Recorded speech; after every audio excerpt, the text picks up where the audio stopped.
বাংলাদেশের ক্রিকেটের সবচেয়ে বড় তারকা হিসেবে সাকিব আল হাসানের নাম বললে খুব একটা ভুল হয় না। দেশের এই তারকা ক্রিকেটারের সান্নিধ্যে আসতে ভক্তদের আগ্রহের সীমা নেই।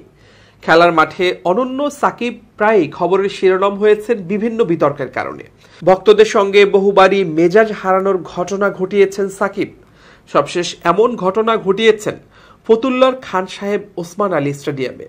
প্রাইম ব্যাংক আর শেখ জামাল ধানমন্ডি ক্লাবের মধ্যকার ম্যাচের আগেই ভক্তদের সঙ্গে মেজাজ হারালেন তিনি। এমনকি চর মারতেও উদ্যত হয়েছেন সাকিব। ম্যাচ শুরুর আগে মাঠের পাশে prime bank coach Salah Uddin ও শেখ জামাল ধানমন্ডি ক্লাবের কোচ সোহেল ইসলামের সঙ্গে কথা বলছিলেন সাকিব। দুজনেই সাকিবের প্রিয় গুরু। এ সময় হঠাৎ সেলফি তুলতে যান এক ভক্ত। প্রথমবার মানা করলেও সাকিবের কথা শোনেননি সেই ভক্ত।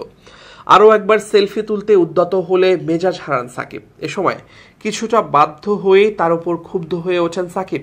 এক পর্যায়ে তার মোবাইল কেড়ে নিয়ে চর মারতে উদ্যত হন।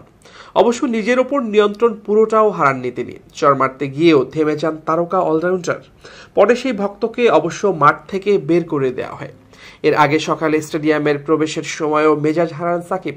তখনও এক ভক্ত সেলফি তোলার জন্য ফোন নিয়ে এগিয়ে এলে সাকিব ফোন কেড়ে নিতে উদ্যত হন। শেষ পর্যন্ত সেখানেও অপ্রীতিকর কিছু ঘটেনি। পুরো ঘটনায় প্রশ্ন উঠেছে স্টেডিয়ামের নিরাপত্তা নিয়ে।